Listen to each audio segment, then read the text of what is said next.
Ya, selamat malam, Shalom. Sebelum kita dengar firman Tuhan, saya minta Ibu, sebentar ya. Ibu Lydia Natalia akan pimpin dalam doa firman. Yes.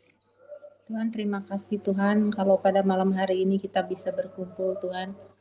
Ini semua adalah kemurahan anugerah yang daripada Engkau ya Bapa. Tuhan, bila sebentar kami akan mendengarkan sebagian daripada firman-Mu, biarlah Engkau menguduskan, menyucikan hati kami, pikiran kami Bapa.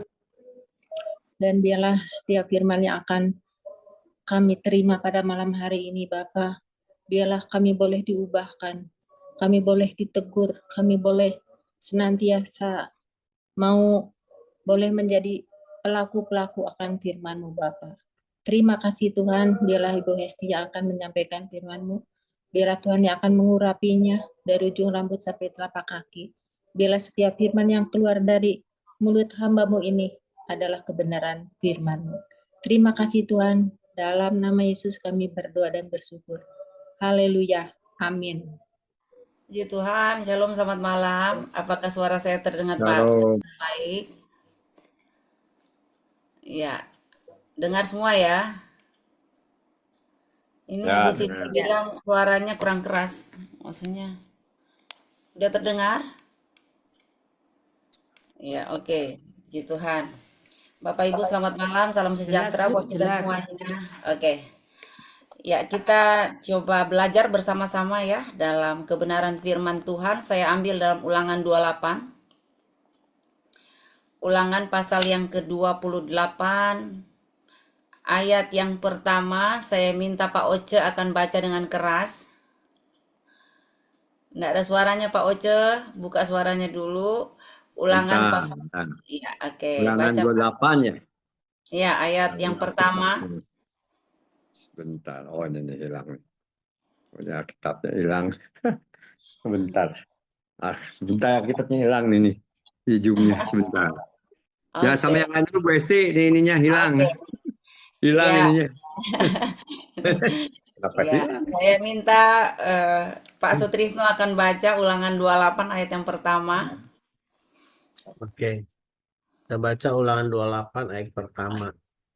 Jika engkau baik-baik mendengarkan suara Tuhan Allahmu dan melakukannya dengan setia segala perintahnya yang kusampaikan kepadamu pada hari ini, maka Tuhan Allahmu akan mengangkat engkau di atas segala bangsa di bumi.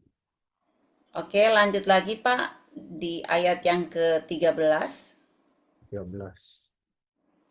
Tuhan akan mengangkat engkau menjadi kepala dan bukan menjadi ekor. Engkau akan tetap naik dan bukan turun. Apabila engkau mendengarkan perintah Tuhan Allahmu yang kusampaikan pada hari ini, kau lakukan dengan setia. Puji Tuhan. Kebenaran firman Tuhan ini sangat luar biasa ya, karena ada jaminan atau ada janji Tuhan yang Tuhan sampaikan kepada kita semua bahwa gini, jika engkau baik-baik mendengarkan suara Tuhan. Berarti ada kata perintah di sana ya. Kalau ingin diberkati dengan segudang janji-janji Tuhan, karena kita lihat ya ayat-ayat berikut dikatakan begini, segala berkat akan datang kepadamu menjadi bagianmu ketika engkau dengar firman.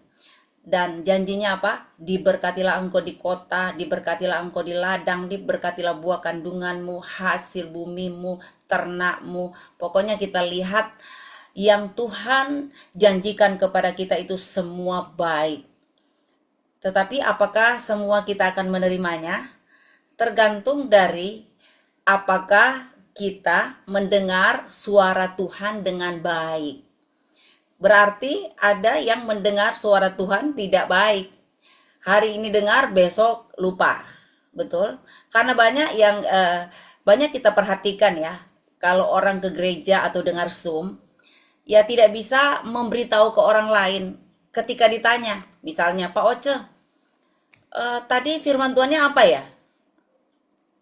Mungkin Pak Oce bilang, ya pokoknya lucu aja deh, lucu aja. Haleluya. Pokoknya bagus aja. Seru deh.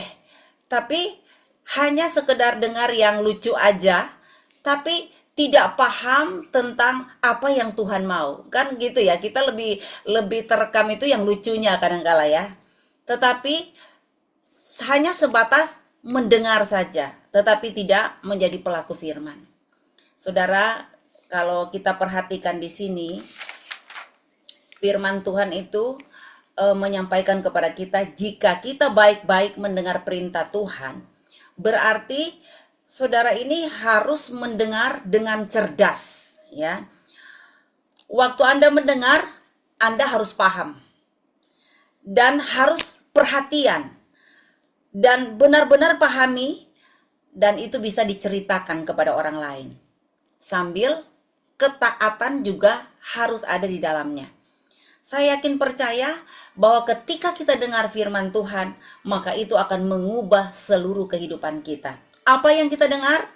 Suara Tuhan, ya, bukan suara manusia, tetapi suara Tuhan. Penyampaian kebenaran itu harus kita simak baik-baik, bahkan kita declare, kita amenkan bahwa semua itu pasti akan terjadi dan tidak ada perkara yang mustahil di hadapan Tuhan. Karena yang Tuhan inginkan adalah kita ini selalu diposisikan di atas, bukan di bawah, loh saudara. Makanya dikatakan begini, Tuhan akan menjadikan engkau kepala dan bukan ekor. Artinya Tuhan menjadikan engkau teladan dan bukan menjadi batu sandungan.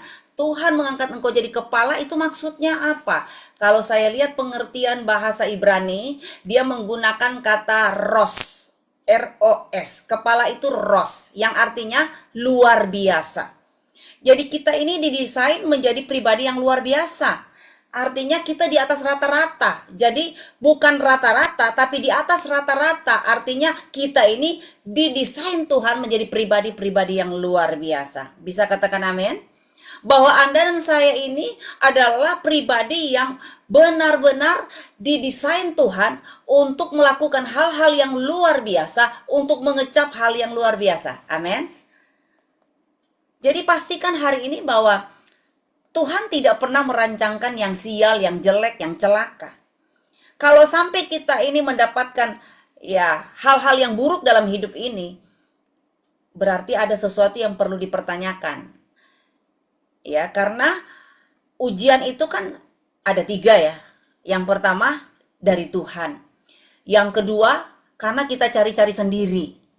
Ya, yang ketiga karena kuasa kegelapan. Nah, terkadang kehidupan kita mengalami hal terburuk ya karena salah satunya ya kita kesampingkan dulu yang namanya roh jahat ya. Karena seringkali kita hanya sekedar dengar firman Tuhan, tapi kita tidak jadi pelaku firman. Artinya sering ya kita ini sudah dilarang karena diabetes, nggak bisa makan ini, nggak bisa itu. Tetapi dengan sombongnya, dengan rohaninya kita bilang, dalam nama Yesus, saya mau makan makanan ini. Dan saya percaya ini jadi kekuatan buat saya. Saudara, saya lihat bahwa kadangkala kita mencobai Tuhan ya. Tuhan memberikan kita sehat, bukan sakit. Tetapi yang seringkali membuat kita sakit karena kesalahan diri sendiri. Betul? Ya, jadi hari ini pastikan bahwa Anda dan saya itu adalah pribadi-pribadi yang luar biasa di atas rata-rata. Amin. Yang berikutnya, pengertian kepala di sini artinya terpilih. Ya, karena kita luar biasa maka kita dipilih. Kita terpilih. Kita dipilih karena apa? Berkualitas. Dan orang-orang yang berkualitas itu dibayar mahal. Coba saudara lihat di perusahaan ya. Kalau orang-orang berkualitas pasti mendapatkan posisi di atas. Ya, kalau orang berkualitas pasti dia menjadi kesayangan pimpinan, menjadi kesayangan owner. Saudara, seberapa kita nih ya kalau mengerjakan segala sesuatu, kalau kita bertanggung jawab, saya percaya kita itu akan menjadi kesenangan ya orang-orang yang mungkin mempekerjakan kita, atau mungkin kita sebagai misalkan ya sebagai bos ya melihat anak buah kita rajin, berpotensi, pintar. Wah, saya percaya ini menjadi kesenangan. Bahkan kalau mungkin ya dia mau minta cuti kerja aja, mungkin kita akan berkata begini, jangan lama-lama ya. Karena apa? Orang ini punya potensi. Kalau dia nggak hadir, aduh rasanya kok pincang ini perjalanan perusahaan. Tapi saudara bisa koreksi diri kalau seandainya Anda mau minta cuti, malah bos bilang, nggak apa-apa sebulan. Karena apa? Berarti Anda tidak dibutuhkan. Ya, diragukan potensinya, diragukan kualitasnya. Tetapi kalau kita ini benar-benar terpilih, saudara, wah kita akan jadi kesayangan siapa saja. Ya, seberapa banyak di antara kita ini kalau punya karyawan yang pintar, kira-kira nyaman tidak? Kalau kita punya karyawan yang bisa memberikan sumbangsi yang luar biasa di tengah perusahaan kita, bukankah kita jadi nyaman? Dan bahkan kita rela membayar dia karena kualitas yang teruji. Betul? Makanya pastikan bahwa kalau kita berkualitas, maka kita menjadi orang-orang yang luar biasa. Makanya itulah fungsi arti firman Tuhan. Jadi kepala berarti engkau luar biasa. Engkau luar biasa, makanya engkau terpilih. Kemudian, kepala itu artinya penguasa. Jadi orang yang menguasai apa saja yang Tuhan taruh di bidang tertentu. Berarti saudara tahu bahwa Anda berkuasa ya untuk melakukan banyak hal. Saudara, kita lihat ya, ketika Potifar memberikan kepercayaan kepada Yusuf, pasti Potifar tidak langsung mengangkat dia. Tetapi dalam perjalanan kerjanya Yusuf teruji ya bahwa apa saja yang dia kerjakan kok berhasil ya. Kenapa berhasil? Selain campur tangan Tuhan, kita melihat Yusuf bertanggung jawab di tengah kepercayaan yang diberikan oleh tuannya. Jadi saudara yang dikasih oleh Tuhan, biarlah kita ini ditemukan bahwa kita adalah orang-orang yang dipercaya sehingga kita diberi kuasa. Betapa berbahagianya kita kalau kita ini diberikan kuasa ya oleh atasan kita untuk mengerjakan banyak hal. Coba kita perhatikan bagaimana Yusuf ya. Dia seorang budak. Tapi kenapa dia dipilih menjadi pribadi yang bertanggung jawab untuk semua harta kekayaan Potifar? Bukankah ini pribadi yang luar biasa? Bukankah ini pribadi yang terpilih di antara para budak? Bahkan kenapa kok nggak dipilih orang-orang yang di atasnya budak gitu loh? Setidaknya Potifar itu punya manajer kan? Karena dia seorang penguasa. Tapi kenapa dia lebih memilih si budak yang berkuasa atas harta semuanya? Berarti kita lihat ya, ini pribadi yang is the best. Ini pribadi yang luar biasa sehingga dipercaya. Sehingga apa? Dipilih. Jadi pastikan hari ini bahwa kitalah orang-orang yang diberi kuasa karena kita ada keahlian di dalamnya. Ya, seperti contoh gini. Misalkan di dalam pekerjaan ya. Kalau saudara punya keahlian, pasti saudara diberikan kuasa. Misalnya Pak Oce punya keahlian di Pak Oce di dunia kerjanya Pak Oce ya di mana Pak? Tekstil. Iya. Ya, pasti diberikan kepercayaan karena punya keahlian di tekstil. Nggak mungkin saya yang dikasih di sana karena saya nggak tahu apa-apa. Jadi hari ini saudara, ya Pak Oce katanya dulu kungfu gitu ya, Jackie Chan. Jadi jadi pasti dipercaya oleh stasiun TV ya untuk mengerjakan acting yang ekstrim ya. Karena apa? Pak Oce ahli bagian kungfu misalnya kan, karena katanya kan sama dengan Jackie Chan ya. Jadi nggak mungkin berkatnya. nggak mungkin orang memberikan satu kepercayaan kuasa kalau tidak punya keahlian di dalamnya, betul? Jadi hari ini saudara, engkau yang punya keahlian, hendaklah engkau, saya bilang, tingkatkan ability untuk pada area mana Tuhan percayakan, lakukan itu dengan segenap hati, sehingga engkau makin diangkat Tuhan, dan benar-benar engkau jadi penguasa, betul? Ya, seorang kepala itu kan harus kuasai bidang-bidang tertentu. seorang kepala itu menguasai bidang yang dipercayakan. Ya, kalau bagian perbankan ya mungkin Pak Sutrisno yang tahu menahu ya. Kalau cuma soal hitungan persen-persen saudara ya mungkin itu tugasnya Pak Sutrisno. Ya itu semua sudah di luar kepala ya. Kalau kali-kalian, kalau saya mau ditanya kali-kalian saya punya kepala pening saudara ya. Tapi kalau Pak Sutrisno ya karena bidangnya ya bicara kali-kalian jumlah hitungan ya kasih sama Pak Sutrisno, haleluya. Karena apa? Punya keahlian di perbankan. Ya, kalau mau tanya saya, wah mungkin Pak Sutrisno bilang, kok lama banget sih mikirnya 2 kali 2 aja setengah mati disebut. Haleluya. Ya, bukan pada bidangnya ya. Jadi kalau kita dipercaya dalam setiap tugas, mari bertanggung jawab. Supaya apa? Makin diangkat Tuhan jadi kepala dan bukan ekor, betul? Nah, apa itu kepala? Bahasa Ibrani menggunakan kata ros yang artinya gini, di atas, terdepan, dan pertama. Ya, jadi kalau kita ini ahli, nggak mungkin kita di bawah, tetapi posisi kita di atas, posisi kita di depan, posisi kita yang pertama. Makanya kita dikatakan luar biasa, kita terpilih dan berkuasa. Karena apa, saudara? Memang janjinya Tuhan, kalau Tuhan mau angkat engkau, berarti engkau di posisi di atas. Saya percaya bahwa semua kita ini bangga kalau kita ini diposisikan Tuhan di atas.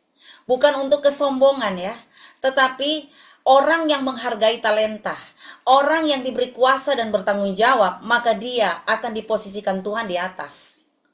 Tetapi saudara, jangan sampai Anda sudah di atas, terus jadi sombong. Jangan bangga Anda jadi bos. Jangan bangga Anda berada di atas. Ingat, ya, atasan di pasar atom, ya 3 biji hanya 100.000 ya, haleluya.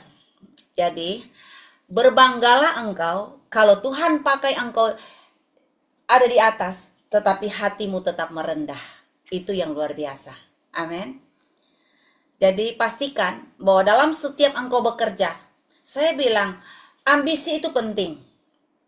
Ya, tetapi bukan berarti engkau dikuasai oleh ambisi yang berlebihan sehingga engkau tepak sana tepak sini untuk kepentinganmu, untuk supaya naik tetap di atas. Bukan.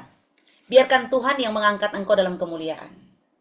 Engkau boleh naik, tetapi bukan berarti engkau tepak orang lain, engkau menjatuhkan orang lain, engkau menghancurkan orang lain. Tetapi biarlah engkau pada posisi di atas dalam kebenaran firman Allah.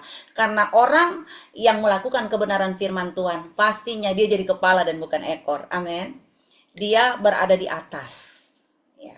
Kemudian, jadi kepala itu apa? Jadi pemimpin, ya, memimpin saudara. Jadi hal utama yang Tuhan kerjakan bagi kita, yaitu engkau jadi kepala, berarti engkau dipercayakan untuk memimpin. Ya, artinya kalau engkau dipercayakan memimpin, yang terutama atau yang terdahulu adalah pimpin dirimu sendiri. Ya, engkau diberikan potensi untuk memimpin orang, tapi itu dimulai dari diri sendiri.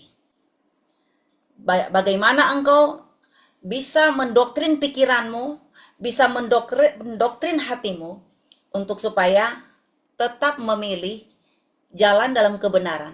Engkau tetap memimpin dirimu sendiri supaya tidak jadi penipu, tidak jadi penjahat, tidak menggunakan uang semena-mena, ya, tidak menjatuhkan orang. Tetapi engkau mulai dari dirimu sendiri, bahwa aku akan jadi pribadi yang memberkati orang, aku akan jadi pribadi yang bisa menjadi teladan, aku menjadi pribadi yang bisa memimpin orang dalam kebenaran. Amin. Yang berikutnya, apa itu kepala? Ternyata bahasa Ibrani menggunakan kata ros itu yang artinya begini, penggaris, ya, artinya ada batasan. Istilahnya gini, tetapkanlah batasan-batasan dalam hidupmu. Misalnya, ketika engkau berhadapan dengan kumpulan pencemooh, engkau harus garis, engkau harus tetapkan, aku nggak boleh ada di sana. Engkau harus tetapkan aturan bahwa ketika aku melihat malapetaka, aku harus menjauh.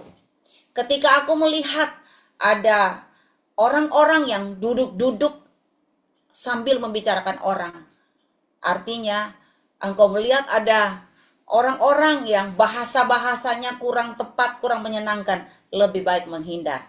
Artinya engkau menetapkan garis bahwa aku tidak mau pada kumpulan pencemooh. Ini yang hebat, saudara.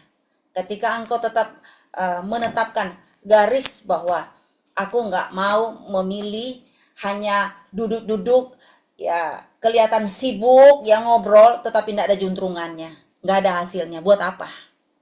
Tetapi aku menetapkan diri bahwa aku boleh duduk kongko-kongko, tetapi kongko-kongko yang berkualitas, ya. Pembicaraan-pembicaraan yang berkualitas. Bukan pembicaraan yang menjatuhkan orang, menggosipkan orang. Wah, saya lihat ya, kadang-kala dalam sebuah hubungan 10 menit pertama itu enak didengar. Tetapi kalau sudah setengah jam berikutnya, aduh, saya lihat ya banyak ibu-ibu yang kurang kerjaan, omongin si A, si B, si C. Aduh, haleluya. Kalau orang-orang seperti itu, saudara ya, cepatlah menjauh, jangan sampai Anda tercemar. Ya, karena kita diciptakan Tuhan adalah pribadi-pribadi yang luar biasa, pribadi-pribadi yang terpilih, pribadi yang diberi kuasa, dan bahkan dikatakan kita ini adalah pribadi yang ditempatkan Tuhan di atas, bukan di bawah. Pribadi-pribadi yang memimpin orang dalam kebenaran, dan kita garis, ya. Kita benar-benar menetapkan aturan bahwa aku tidak akan pernah kompromi dengan dosa. Aku tidak akan pernah kongko-kongko dengan orang-orang yang cerewet, yang mulutnya ndak karuan, penggosip dan sebagainya. Aku garis. Ya, saya kalau mendapati ada jemaat-jemaat yang aduh dikit-dikit membicarakan orang lain, saya udah garis wes, ya. Saya nggak bakal nyambung-nyambung. Karena apa? Buang waktu, buang tenaga, dan emosi terganggu. Lebih baik kita memutuskan, biarkan dia benci kita, tetapi kita memutuskan, ya, bahwa hidupku masih panjang, ya. Jangan sampai saya ini sakit, saya masih, ya, kalau kita masih punya anak, ya, apalagi saya anak 3, lebih baik saya pikirkan kehidupan keluarga, kehidupan anak-anak, ya, daripada saya buang-buang tenaga, buang-buang waktu hanya mendengar cerita-cerita yang, ya, saya bilang tidak penting. Karena bagi saya, kalau kita bicara hal yang berkualitas, itu jauh lebih penting daripada mendengar bahasa-bahasa yang tidak menyenangkan di kuping dan di hati. Makanya Bapak Ibu, kalau mendapatkan orang-orang yang seperti itu, langsung garis. Aku tidak akan bakal, ya, untuk duduk-duduk dengan orang seperti ini. Kalau Anda menanggapi orang-orang seperti itu, berarti ya ini posisimu jadi ekor, ya. Karena kalau posisi jadi ekor itu, saudara, paling belakang kan. Ekor di depan apa di belakang? Ya, di belakang, ya. Berarti Anda bukan orang penting. Kalau ekor tuh berarti bukan orang penting, bukan orang terhormat, bukan orang di atas, bukan orang terdepan, dan bukan orang pertama. Tinggal pilih aja, saudara, ya. Anda mau di mana? Mau jadi kepala atau jadi ekor? Ya, saya percaya hal-hal ini kita harus perhatikan. Karena saya percaya kita diciptakan untuk memberi pengaruh, ya. Apa yang kau tonjolkan setiap hari, itulah kualitas dirimu. Biarlah kehidupanmu sekarang ini, ya, saya bilang walaupun ya ekonomi sekarang lagi susah, tapi saya percaya Anda sukses diberkati Tuhan. Karena siapa yang menyertai engkau, itu yang paling penting. Kondisi di sekeliling kita boleh susah, tetapi engkau harus yakin bahwa engkau akan jadi kepala dan bukan ekor. Engkau akan jadi sesuatu yang luar biasa, jadi kebanggaan. Kalau engkau suami, biarlah engkau tetap menjalankan fungsimu sebagai suami, untuk tetap jadi imam dalam keluarga. Engkau sebagai ibu, sebagai mama, jadilah tiang doa yang berkenan di hati Tuhan. Saya percaya ketika kita hidup dalam kebenaran, maka engkau akan Tuhan posisikan di tempat yang tepat. Ketika engkau menjalankan kebenaran, maka saya yakin engkau akan diunggulkan Tuhan, baik dalam perdaganganmu, ya, dalam usahamu, engkau pasti diunggulkan Tuhan, dan engkau mendapatkan posisi terhormat. Engkau akan mendapatkan kehormatan dan penghargaan di dalamnya. Kira-kira kalau Anda bekerja kepingin dapat penghargaan? Semua pingin, ya? Ya, saya lihat HUT Dorea Bandung aja, dapat penghargaan dari banyak orang. Kenapa? Walaupun panitia tuwir-tuwir, tapi hasilnya, kerjanya hebat, saudara ya. Haleluya. Ya, saya lihat bagaimana mereka berjuang luar biasa ya. Dengan sekian dana yang dibutuhkan ya. Kalau saya jumlahkan total 450 juta HUT Dorea Indonesia. Tadinya panitia megap-megap, sesak napas ya. Tetapi karena ada satu kerjasama yang solid, ternyata 450 juta itu kecil di hadapan Tuhan. Malah setelah totalan, waduh Pak Sutrisno mengalami kenaikan luar biasa ya. Melebihi apa yang ditargetkan. Malah dana yang masuk 500 juta lebih. Haleluya. Bagi Tuhan tidak ada yang mustahil. Nah, tepuk tangan untuk Gembala Bandung bersama dengan Ketua Panitia dan rekan-rekan sebagai Panitia Bandung. Luar biasa. Tadinya dengan dana 450 juta, 420 juta ya, rasanya sudah sport jantung ya. Tetapi detik-detik terakhir saya melihat ternyata ya sumbangan yang masuk di atas rata-rata. Kenapa? Panitianya pribadinya di atas rata-rata. Haleluya. Umur boleh tua tetapi semangat tetap muda. Haleluya.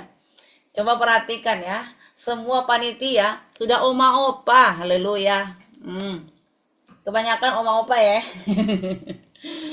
Tetapi walaupun mereka ini istilah dunia udah tuir-tuir ya, senior ya, haleluya. Tetapi mereka bisa membuktikan secara nyata bahwa umur boleh tua, tetapi otak tetap bekerja. Betul? Ya, makanya saudara, ketika kita hidup dalam jalannya Tuhan, apa sih yang tidak bisa dilakukan oleh Tuhan?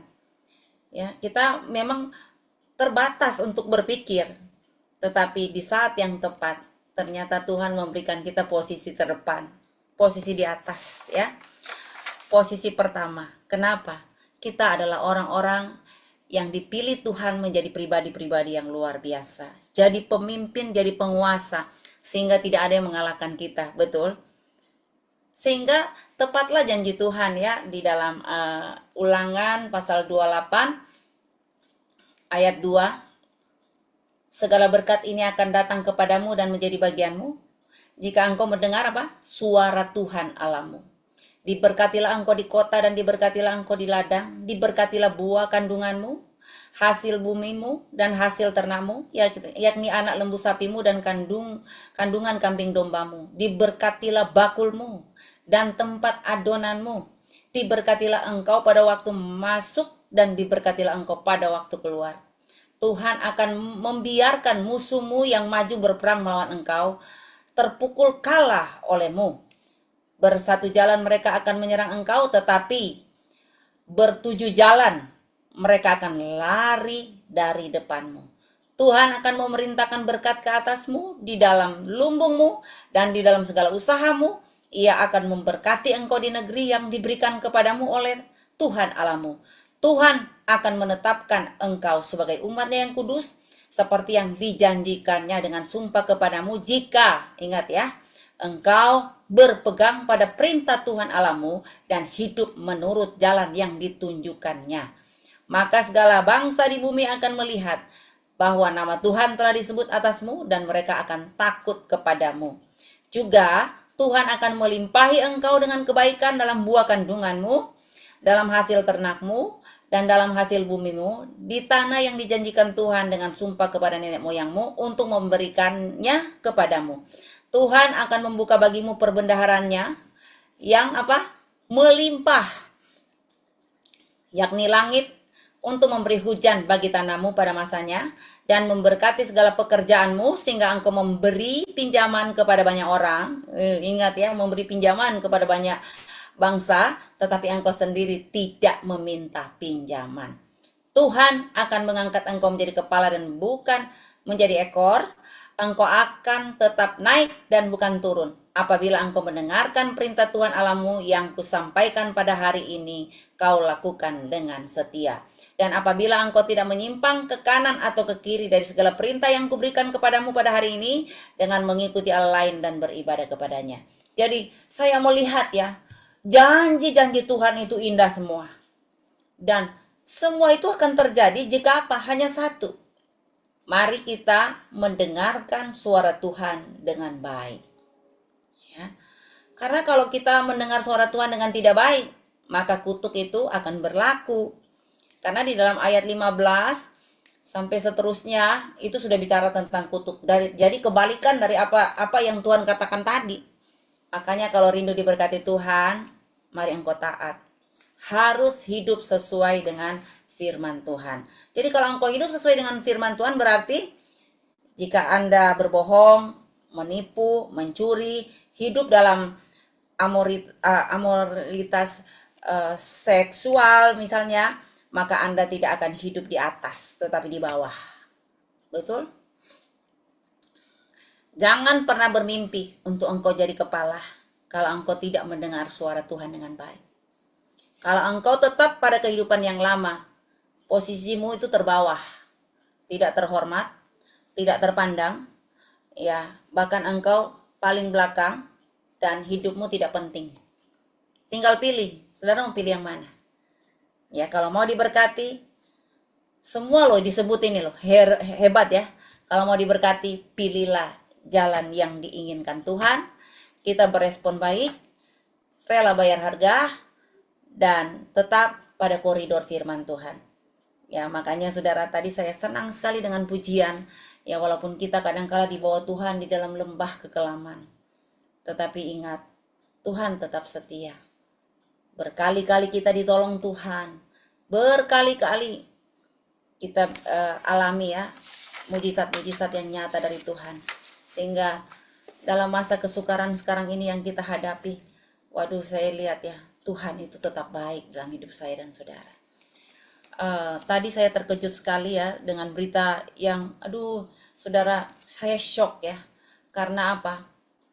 Ada berita tadi ya, semua sudah saya lihat di Google, di YouTube ya, anak pendeta, ya maaf ngomong ya, menjatuhkan diri ya dari lantai berapa itu ya. Aduh, masih semester 3 kalau nggak salah ya. Aduh, kok bisa ya. Dan itu anak teman saya. Saya tadi dengar itu shock sampai nangis. Saya berpikir gini, kasihan ya mama papanya. Saya cuma bisa berdoa, kok bisa ya ada orang-orang yang menghadapi masalah kok langsung buntu seperti tidak ada punya pengharapan. Bulan-bulan yang lalu juga ada mahasiswa di Ciputra menjatuhkan diri dari apartemen, saudara, ya karena putus cinta. Aduh saudara, benar-benar ya, kalau kita tidak sejalan dengan Tuhan, kita tidak dekat dengan Tuhan, ya iblis akan menawarkan jalan-jalan pintas ya. Tapi hari ini saya percaya kita tidak cari jalan pintas, karena kita punya pribadi berkualitas. Amin. Kalau pribadi berkualitas, saudara, walaupun kita di lembah kekelaman sepertinya Tuhan tidak menolong, tapi percaya kita akan tertolong pada waktunya. Asalkan apa? Tenang, sabar, nantikan Tuhan berkarya indah pada waktunya. Saya sekiankan firman Tuhan. Mari tetap maju terus, melangkah dengan iman, yakin percaya masih ada pertolongan. Karena Tuhan mendesain kita jadi pribadi-pribadi yang luar biasa. Kita dipilih Tuhan, dan kita tetap di dalam pimpinan Tuhan, sehingga apa saja yang kita kerjakan dibuat Tuhan berhasil. Puji Tuhan, firman Tuhan sekian. Ya, kita akan satukan hati, kita akan berdoa, sekaligus kita akan memberkati pekerjaan Tuhan lewat misi Dorea Ministry. Saya minta Ibu Dewi Santi akan berdoa untuk firman Tuhan, dan kita akan memberikan persembahan yang terbaik buat Tuhan. Amin. Amin. Tuhan Yesus, terima kasih Tuhan untuk firman-Mu malam ini. Tuhan terus menguatkan kami, bahwa kami percaya akan Tuhan, percaya akan janji Tuhan, dan kami akan sabar menanti setiap pertolongan Tuhan tepat pada waktunya. Tuhan Yesus, kuatkan kami, boleh terus mengandalkan Tuhan dalam hidup kami. Tuhan Yesus, juga berkati setiap persembahan kami malam ini, supaya melalui setiap persembahan kami, Tuhan, nama-Mu boleh dimuliakan, dan pekerjaan Tuhan boleh diperluas lebih banyak lagi. Tuhan, terima kasih untuk Bu Hesti yang menyampaikan firman. Tuhan juga terus meneguhkan hati Ibu Hesti. Tuhan perbesar kapasitasnya, setiap hikmatnya untuk mencampaikan setiap kebenaran Tuhan. Terima kasih Tuhan Yesus. Amin.